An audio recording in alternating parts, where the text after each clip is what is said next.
Hi, this is John from JavaFXtutorials.com, and I'm here today with a video to show you two different ways that you can write a JavaFX program.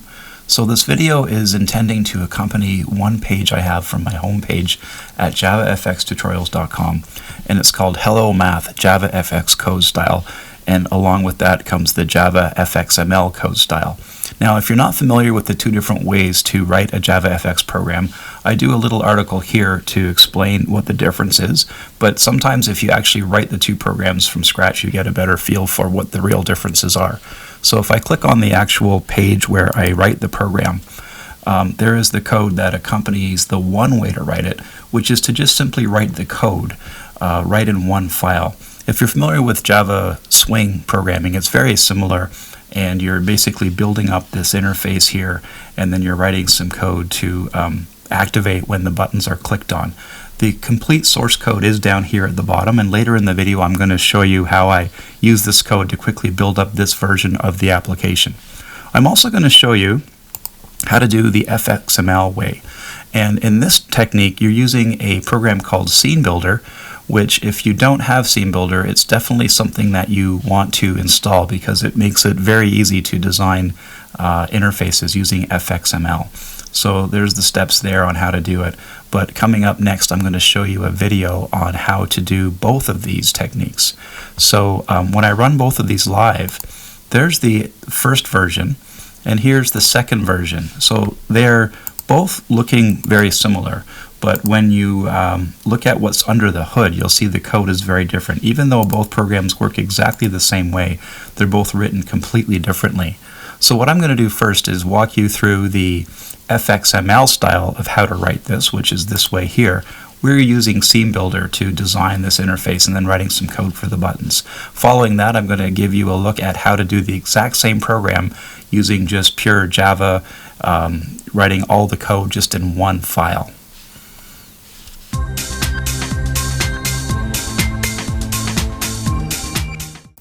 So we're going to start with a new project under JavaFX. We're going to choose a JavaXML application. And you can give this project any name you want to. I'm going to just call it MathFXM and save it to my NetBeans project folder. So when you first start, you get three folders. You get the FXML,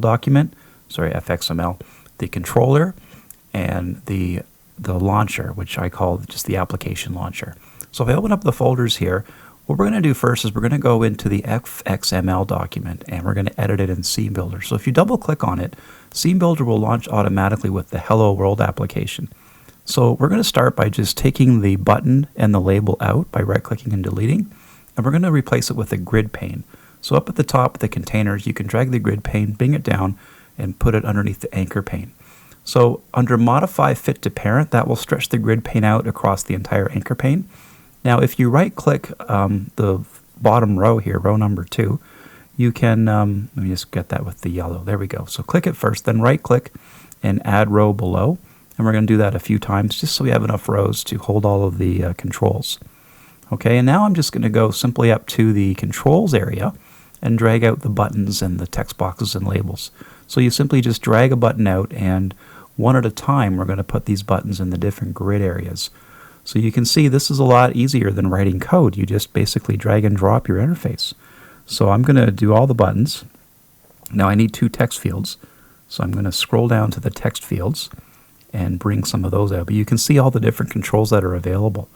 So I need two of those. Below that I need a label. So I'm going to slide back up to the label section and I'm going to put a label down. The label is going to print the answer to the math questions. And below that, I need a final button, which will be to clear everything. All right, so now I think I've got one extra row, so I'm going to right-click and delete row 5 there.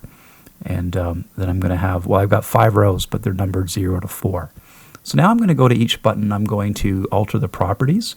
So if I open up the properties on the right side here, the first thing we're going to want to do is replace the text. Okay, so this is going to be my add button. So I'm just going to put a plus symbol there. And while I'm at it, I'm going to go to the layout section and I'm going to change the H alignment horizontal to center so it's in the middle, and the preferred width I'm going to put to be 75. So these are just properties that you set here within Scene Builder, and it applies right away. So all of my buttons, I'm going to use the same kind of technique. same preferred width of 75. So I'll just go and maybe I'll set those first for all the buttons. But I am going to go back and I'm going to also change the text as well as the alignment. So I'm just going to finish up with this one here, 75. All right, so then I'm going to go back to each button and I'm going to replace the H alignment since I'm in the layout section here. So we'll just quickly do that. And the one above. Okay, and now we're going to go back to the properties and we're just going to change the text property for the other buttons, putting the math symbol on each one. So this will be the minus, and then this one will be for multiply. I'm going to put an X in here for multiply, traditional time symbol, and a / to be the divide. All right, so now we're going to set the properties of our text fields. So for the text field, we're going to do the same preferred width. Now, if I found with this scene builder, I had to also specify the max width to be 75 as well. That forces it to be actually 75. So we'll do the same for the other text field as well, 75 preferred as well as 75 max.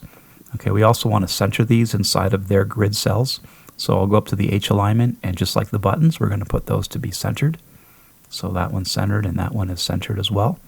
All right, now the bottom two controls, they do a little bit of a different kind of thing. They spread out over two columns, so we've got to add a few other things here. So first of all, with the label, I'm going to put a question mark in here, and then we'll eventually replace that with an answer. It's kind of a placeholder for now. Okay, so as I scroll down, we're going to set the H alignment to center. I'm also going to change the call span. So this is what's different with this one. Call span of 2 causes it to go across 2 columns. Okay, same preferred width, actually 150, not the same, because it's double the width of the other controls. Okay, and so then we're going to do the same thing with the button. We're going to span it across 2 columns, and we're going to set the properties up similar to the label. So preferred width will be 150. Whoop, make that 150. There we go. And we're going to do the H alignment to the center. Now, the other thing I want to do is style this label. So watch how I do this. Under the properties, if I go down a little further, I can drop down under the style, and all of the like styling commands are right there. So if I want to do the border color, I just find it in the drop-down list here, and beside it I put the setting I want it to be, which will be #000, which is for black. And right away you're going to see a border around it. Okay, the little plus allows me to add a second style. So I want to do the padding. So I'm going to choose FX padding and 5px for the 5 pixel padding, and then you can see how it pads it out just like that right on the screen. It updates right away. Okay, the other thing I meant to do is under the control, I'm going to choose the center. That way the answer will come out right in the middle under the node, alignment center. All right, so we can preview this. If I do a show preview, this is what the form looks like now. Okay, now the buttons are a little bit off, but that won't be like that when we run the application live. Obviously nothing works right now, but this is just a preview of what the form looks like. All right, so we can save this, and now we have to go into our controller that NetBeans created for us. And the first thing we got to do is declare a variable for each of these controls. Okay, so you can see the label that was given for us to begin with. We don't need that, so we're going to make a button, and I'm going to call it btn add. Now it's going to complain about that because I need to import the JavaFX button controls. So I'll do that right away, and that goes like that. All right, so now I'm going to copy and paste it, and I'm going to do another one for btn subtract. Okay, I'm going to keep going through, and I'm going to put them in for every single one of these. Okay, I've still got to put imports in for the text fields as well. But every single control has the @FXML, and then I declare them all on separate lines. All right, so this way when I save it, I can go back into my design document, into Scene Builder, and I can click on each control, and if I go to the code section, I can drop down and I can pick the ID from the controller that I just declared. Okay, so that's btn add. And I'm also going to choose handle button action as the method that will run when I click on btn add. In fact, all of the buttons run the same method, so I'm going to choose the individual ID right there, and then the on action will be handle button events or handle button action. Okay, so what I'm doing here is I'm going through and I'm basically matching up each control with what I declared it as in the controller document. Okay, so as I do this, the list gets smaller because once I've picked something, it doesn't show up in the list anymore. Okay, so those are my buttons. This is txt num1, so I'm going to just choose that from the list. and then we've got txt num2. These don't have an on action, so I don't have to do that part. Neither does the label. This is LBL answer, and then my very last one is btn clear. I'm going to drop that down, and I'm going to choose the on action for that button as well. All right, so that's basically all we need to do. Oh, let me just quickly change that to say clear for the text. I forgot to do that earlier. So that's it. We're basically done the design of this, and we've connected everything through code to what's here on the form. So I'm going to save that. Now when I go back, the only thing left to do is fill out the handle button action that all the buttons are going to click on. So let's start with the clear button. I'm going to change that to action event E to make it a little easier later on. But if I go like this, if e.getSource, so what I'm doing is I'm asking, did the clear button get clicked? So I'm going to go equals equals btn clear. And then I'm going to just put a little bit of code that only the clear button is going to run. So that's simply just setting the txt num1 set text to double quote. That's going to erase what it was in there before. We'll do the same thing for txt num2, set text to quote quote. And as far as the label goes, we'll put a question mark back into LBL answer. Let me just go back and fix the names of each control here. So we got txt num1 to LBL answer. I'm also going to put the cursor into txt num1 so I can do .request focus, and that's going to put the cursor there, and then a simple return command so that the code doesn't go any further in handle button action. Okay, so that's just to basically get the clear working. So if I run this now, I can test just the clear button to make sure it does what it's supposed to do. So pushing play, you just have to wait for it to load, and there it is. So if I just type in a couple of numbers and hit clear, sure enough, everything clears out, and I put the cursor back there. So far so good. Now for the rest of the buttons, I'm going to go to my website, and I'm going to go to the article where I originally described how to do this assignment. Okay, so on the very first version of it, which is the non-FXML approach, there is all the code that you can see there at the very bottom. I'm just going to highlight this, and I'm just going to right click and copy, and I'm going to bring it right into my program. So I'd encourage you to do the same thing. If you go to my website, you can find the code there. So I'm just going to press enter after that and paste it. Now I didn't get some of the variables, so I've got to go back up and declare some of these. So num1 and num2 come out of the text field, so I've got to declare those as int num1 and int num2. I also need a variable for answer and for symbol, so I'll just go to the next line and I will declare int answer, and symbol is a char variable, which is a single character, so char symbol. Okay, and then the rest of the code will work as is, copied from the website. So basically if I click on the add button, once I read the numbers in, I'm going to add the numbers together and change the symbol to plus, the same for subtract and for divide and multiply. At the very bottom, I'm going to print the answer into the label, and that's going to work. So if you see my website, you can see this code all printed out and a more of a typed up explanation. Now before I run it, I'm just going to add a set title to my stage. So I'm just going to call it Mathtastic 1.0. That way when it plays, it'll show a little caption at the very top of the form. So I'll save it, and time for the big reveal. So I'm going to push play, and this time all of the buttons will work just as planned. So I'm just going to type in a couple of numbers here, and we'll just test each of these calculations, make sure they work properly, and sure enough, I'm getting the numbers that I should be, and then my clear works as well. Okay, so that's how we do it in FXML.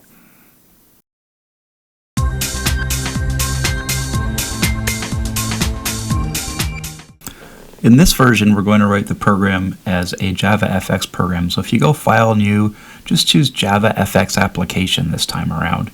And I'm going to just call this MathFX. And I'll hit Finish in NetBeans. Now with this version, you only get one file rather than three with the FXML version. I'm just going to clean up some of the comments here and take these out. Now in the one file, you get some opening code for a button with Hello World. We're going to get rid of all of that and write our own application. So the first thing I want to do is get rid of the stack pane and make it a grid pane, just like we did with the FXML version. So when you do that, you have to, of course, change the way you add to a grid pane. I'm going to add the import right here for the grid pane as well, and I just have to fix it on the other side here, put grid pane here as well. So just like the FXML version, we have a grid pane. Okay, now we're going to declare all of the components. If we go back to the website here, and this is going off of the Hello Math JavaFX code style.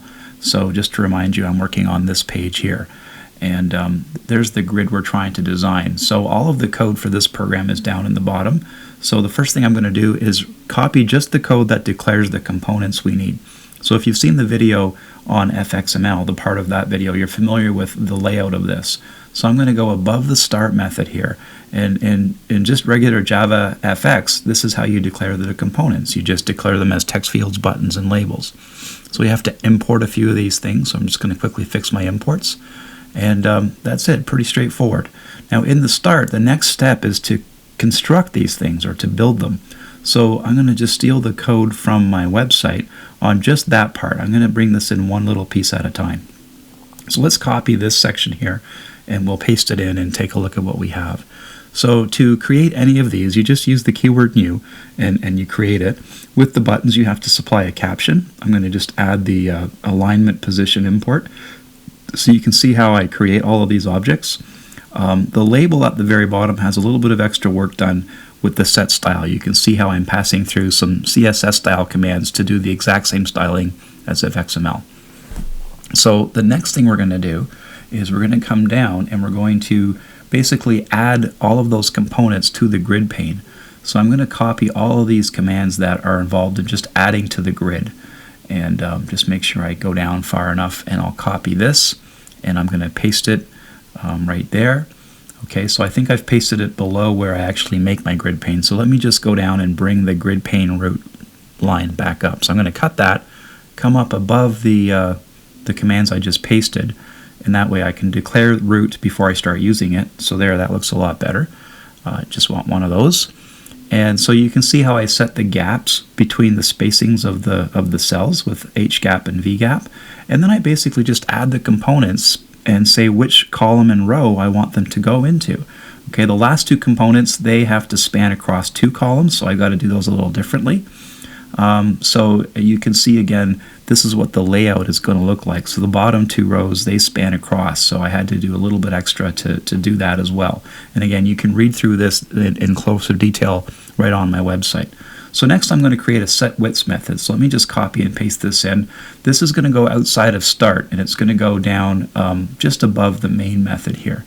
I'm going to paste it in. And what I do in this method here is I just basically talk to each control and I set the preferred width to a specific number. So I've got a lot of precise control over that. So now that I've got this method, I'm going to come up here and I'm going to call it by just typing in set widths, and that's going to give each component a customized size. All right, so at this point I can actually save it and I can sort of preview what we have. Now nothing works yet, but we can at least see what the layout looks like. So you can see here I've got my buttons in the grids as well as the text fields, and the label and the button at the bottom as well, spanning across two rows. Okay, so now we got to actually get the buttons to work. Before I do that though, I'm going to quickly just change the title to Mathtastic 1.0. All right. So now that we've got the layout done, we've got to turn our attention to the actual buttons. Okay, so the next part that I'm going to copy is another method called attach code. And I'm going to paste that right below the set widths method as a separate call that we're going to make from start. So if I paste this in, all this does is tell each button when we click on it to run another method called btn code. Now right now I don't have btn code in here yet, so it's complaining about that, but we're going to go bring that over next. But you can see how easy it is in JavaFX to attach a method to a button. All these buttons are going to run the same method. In fact, it's the exact same method that we did in the FXML version. So that's the last thing I've got to bring over is the btn code. So I'm just going to come all the way down and copy this. The code is pretty much identical to what we did in the FXML version. So I'm just going to go ahead and copy that and bring it down and paste it as another separate method down here. And you can see the code is pretty much the same. I've got my variables that are going to be used to capture the input from the text fields. If I hit clear, I'm going to erase the label and the two text fields. Otherwise, I'm going to read the numbers in to the two different text fields. Depending on which button was clicked, I'm going to calculate a different answer and assign a different symbol. And at the very bottom of this method, I simply just print the results to my label. And again, you can see this in much more slower detail if you want to read it step by step on my actual website. But I've got the code written. I just wanted to show you quickly how you can use this in your program. So we're almost done. We just have to make a call up here in the main method to attach the code. That way the actual method will run that attaches the method to all those different buttons. And that's it. So if I play this again now, we're going to have a working application. Let me try that again. So I'm just going to right click and run the file, and I'm just going to test this out quickly, putting in a couple of numbers, and that works just perfectly. All right, so what you've seen here is just two different approaches that are very, very different that end up writing the exact same program. So in future tutorials, I'm going to show you again both approaches to do different things in JavaFX, and you can decide for yourself which way you like better. So thank you for watching, and again, this is John from JavaFXtutorials.com.